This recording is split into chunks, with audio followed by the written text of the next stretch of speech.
आप सभी को श्रावण मास की हार्दिक शुभकामनाएं।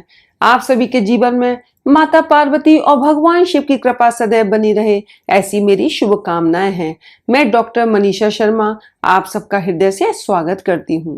आज के इस वीडियो में मैं आपको कैसे शुरू हुए थे सावन के सोम व्रत, भगवान शिव ने कैसे दिया था एक अभागन को सुहागन का आशीर्वाद, इस पवित्र कथा को सुनाऊंगी। हिंदू धर्म में सावन व्रत रखे जाने वाले सोमवार का खास महत्व है। मान्यता है कि शिव व्रत रखने से हर मनोकामना पूरी होती है और सभी पापों से मुक्ति भी मिलती है। सोमवार व्रत अगर आप रख रहे हैं तो कुछ नियमों का पालन करने के अलावा कथा जरूर पढ़नी जरूरी है। पुराणों में भी सावन सोमवार की कथा सुनने का लाभ वर्णित किया गया है। तो चलिए अपने इष्ट देव को प्रणाम करते हुए आज की कथा का शुभारंभ करते हैं। एक नगर में वृद्धा स्त्री अपने 2 पुत्र व 1 पुत्री सहित रहती थी। उसके तीनों बच्चों का ही विवाह नहीं हुआ था। वृद्धा स्त्री धार्मिक प्रवृत्ति की थी और नियमित मंदिर जाकर भगवान शिव की आराधना करती थी। एक दिन वह अपनी पुत्री व पुत्रों को भी मंदिर साथ ले गई। पूजा के बाद वृद्धा स्त्री ने पंडित जी से बच्चों को आशीर्वाद देने के लिए कहा। उन्होंने पुत्रों को तो कई आशीर्वाद दिए लेकिन पुत्री को नहीं। तभी वृद्धा स्त्री ने पूछा कि आपने लड़कों को तो आशीर्वाद दिए लेकिन पुत्री को कोई आशीर्वाद क्यों नहीं दिया। तभी उन्होंने कहा कि मैं इस बच्ची को सुहाग का आशीर्वाद नहीं दे सकता क्योंकि इसके भाग्य में सुहाग का सुख नहीं है। इस पर वृद्धा स्त्री बोली कि कृपया इसका कोई उपाय बताएं।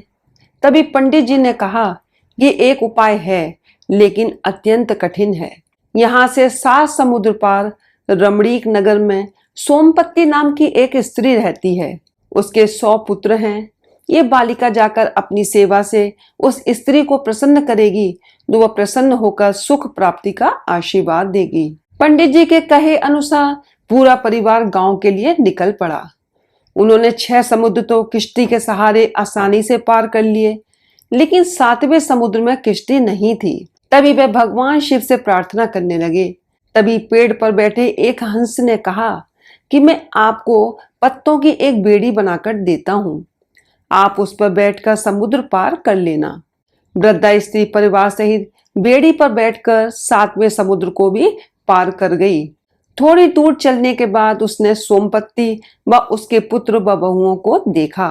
पूरा परिवार सोमपत्ती के घर के पास छिपकर रहने लगा। सोमपत्ती रोज सुबह स्नान करने के लिए नदी के तट पर जाती।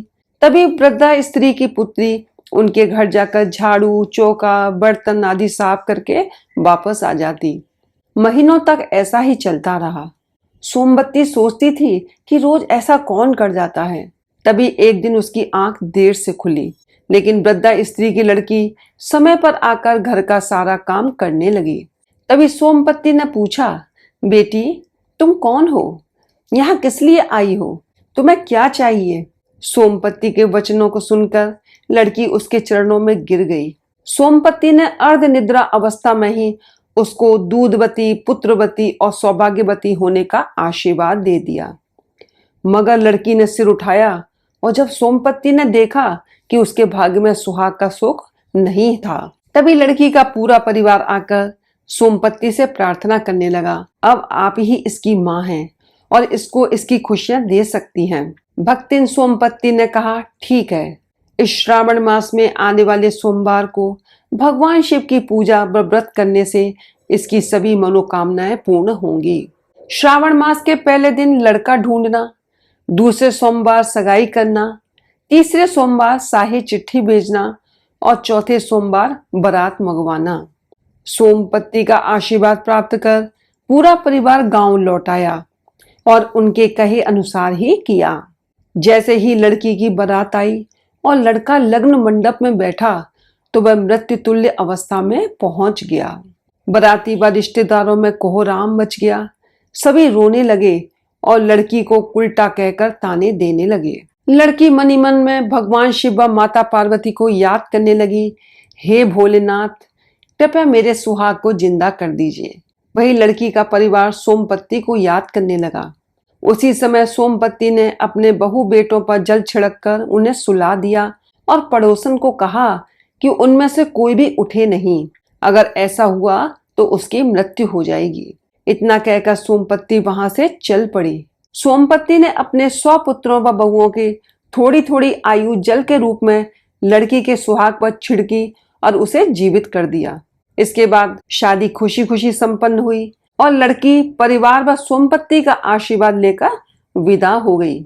उसके बाद सोमपत्ती अपने नगर लौट गई और लड़की हर श्रावण माह में भगवान शिव के व्रत रखने लगी। इस तरह जो भी व्यक्ति विधि विधान से भगवान शिव की आराधना करता है और सोमवार व्रत की कथा को सुनता है, भोलेनाथ उसकी सभी मनोकामनाएं पूर्ण करते हैं। बोलो शंकर भगवान की जय हो। बोलो हर हर हर महादेव। इस कथा को सुनने के लिए धन्यवाद। यदि आपको ये वीडियो पसंद आई हो तो इसे लाइक करें, शेयर करें, हमारे चैनल को सब्सक्राइब करें तथा बेल आइकन को प्रेस करें ताकि आप हमारे आने वाले वीडियोस को भी देख सकें। हर हर महादेव, जय भोलेनाथ।